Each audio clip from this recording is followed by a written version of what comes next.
Hello, Sir Jackson. Kumusta po? Redman Toys Raymond here. So, ito sir, testingin natin or test video na order nyo, the WE Glock 34 Gen 4 Airsoft Gas Blowback Pistol. So, ayan sir, mapapansin nyo, medyo iba na yung setup natin. Ako yung nagsadya pa mag-setup na tong table para lang ma-testing unit nyo. Okay? Kasi nga, tayo ay pinapaalis na dito. Okay? So, wait lang.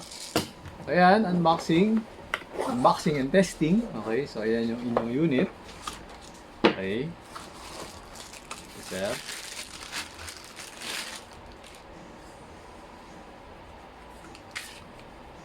Ayan, sir. Glock 34, Gen 4. Okay, so guaranteed, brand new yung mga unit natin. Actually, wala pala dito yung aking screwdriver. Ay, wait lang. Okay, kukunin ko.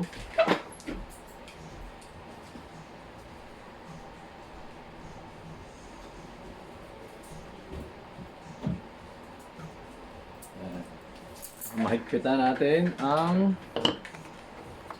yung magazine. So, higpitan natin. Naiikot.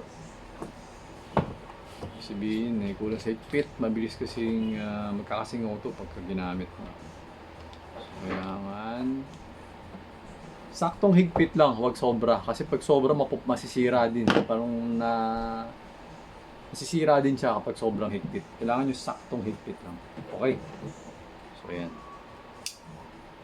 Okay? So, ito, walang gas, no? Ayan. Nape-press. Okay? So, karga ko na muna ng gas. 12. Alright. Okay. Tapos, lagyan natin ng bala. Okay.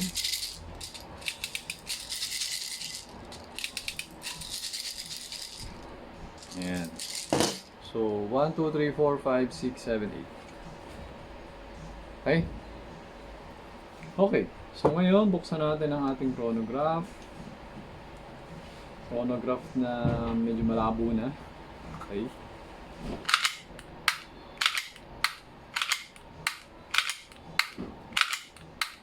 Okay, ito na. Pasok, trigger finger out.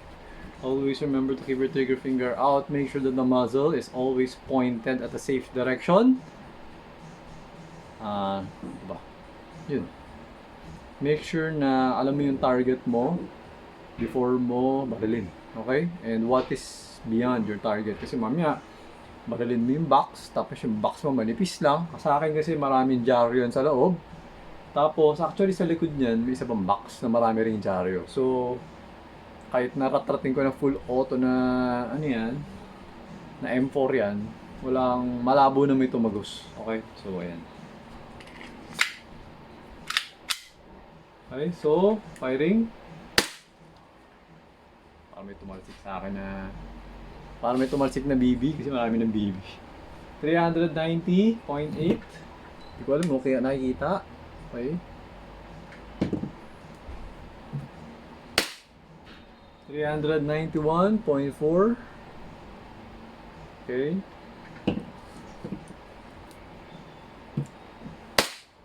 385.1.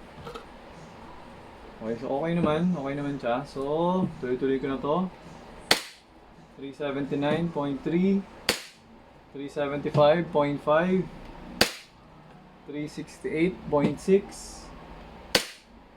365.3 kasi nga pababa siya kasi nababawas yung gas, lumalamig yung magazine. Okay, ngayon kung yung nagkakamali, pwede yung tumaas pagka kinargahan ko ulit. Yan, para magets mo lang yung idea on how things work. Okay,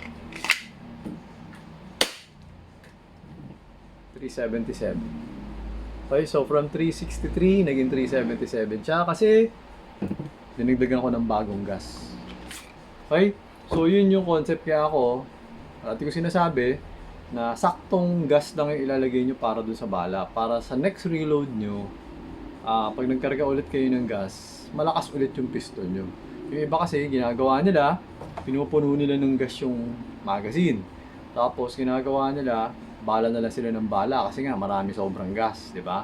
Or sobrang dami, tapos may konti kakarga ulit, hanggang sa mapupuno, mabilis mapupuno yung ganun. So, what will happen kasi nga is yung power, medyo mababa yung power mo kasi malamig yung magazine mo eh.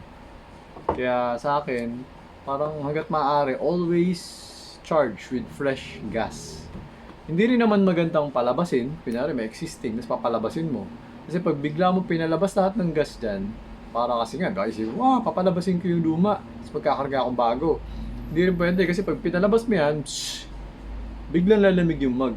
So kahit nakargahan mo yan ng bago, hindi ganun kalakas yung power nung kinarga mo. Kasi nga, malamig sobra yung mag. Ganun. So, mas maganda na lang yung konti lang yung ilagay mo or yung sakto lang. Okay? So, katulad ng binibideo ko, di ba meron tayong video regarding kung ilang seconds, no?